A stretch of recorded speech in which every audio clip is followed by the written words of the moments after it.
this point, I'm just kind of rambling. I'm not really sure where to go next with this. Rejection Sensitive Dysphoria, or RSD, is extreme emotional sensitivity and pain triggered by the perception that a person has been rejected or criticized by important people in their life.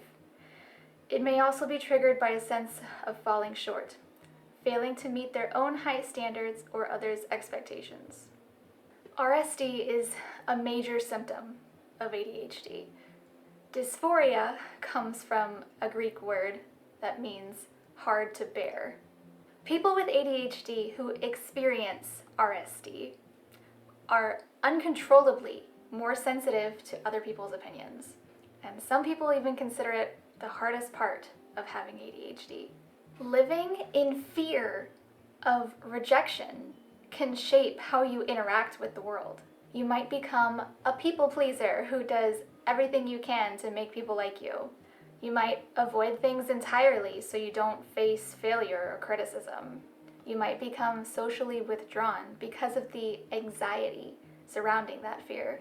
Your self-esteem might be extremely low because you set impossibly high standards for yourself. Your reaction to either real or perceived criticism might be more on the extreme side, like an emotional outburst or even anger. Your impulsive ADHD brain doesn't give you time to slow down and think about whether or not this reaction is appropriate. A lot of the time, a person who has ADHD and experiences RSD might be misdiagnosed with stuff like bipolar disorder or PTSD or just depression or even general social anxiety. There are certain memories that I have from childhood that are permanently etched into my brain because that feeling that you get, that physical reaction to being rejected, it's like your heart drops into your stomach and the whole world stops spinning and you're shaky and sweaty. One specific memory I have from when I was in kindergarten, if you can believe that. There was one day in class when we were all supposed to write the numbers 1 through 100 on a big sheet of paper. You know, it was divided into columns and rows, and we were supposed to write all the numbers all the way up to 100. I was part of the group of kids who took a long time to finish that assignment. All the other kids were playing and having fun at that point. It's not that I didn't know how to write the numbers 1 through 100. It's just that I didn't want to sit there and do it. So I started turning around and talking to the other kids who were still working on their assignments. And, joking around and laughing, having fun. And then I got in trouble. The teacher noticed that I was distracting everyone else and separated me from the group. She made me finish my numbers in a separate corner of the room. And after that, I got that assignment done really fast.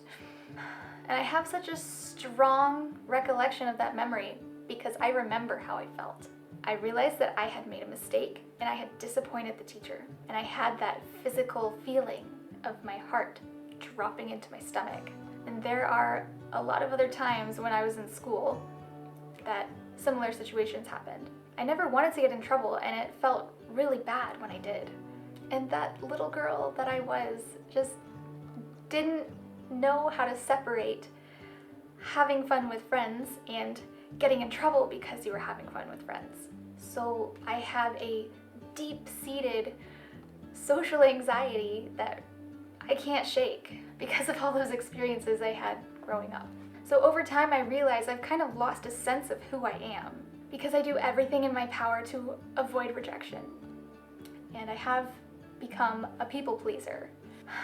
So I'll change things about myself or I'll change my likes and dislikes so that I can make other people happy. And now that I've been doing all this self-reflection after being diagnosed with ADHD, I want to be able to make changes and make progress and move forward. And I want to find out more about who I am without that fear hanging over me of disappointing someone.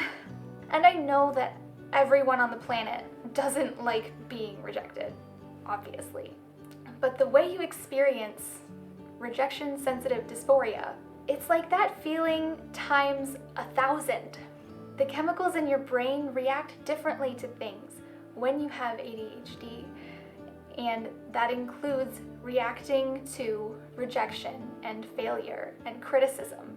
As I've gotten involved with other people in the ADHD community, I've realized that I'm not alone in my experiences, and that makes me feel so much better. I'm not just an overly sensitive person. There's a reason behind all that.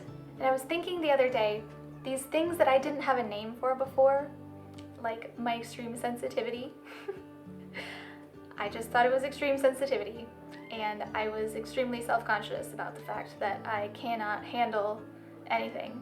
So I almost consider it to be like demons that have been hiding away and growing, and I couldn't do anything about it.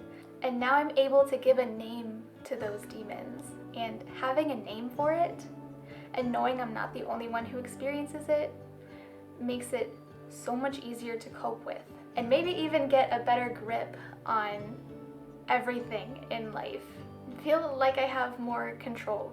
And I've been making these videos and putting myself out there because I know that there are millions of other people on this planet who go through the exact same thing, especially women who grow up being undiagnosed, not knowing the reason behind everything they feel and why they're different from everybody. By making these videos and putting them out into the world, I hope to spread awareness and help other people learn more about themselves, or help you learn about someone you love. So please go ahead and subscribe to my channel so that you'll get notified whenever I make a new video. And hit the thumbs up on this one if you enjoyed it, or if it was helpful, or anything. Just hit the thumbs up, okay? Thanks for being here. It means a lot to me. I appreciate you. I'll see you later.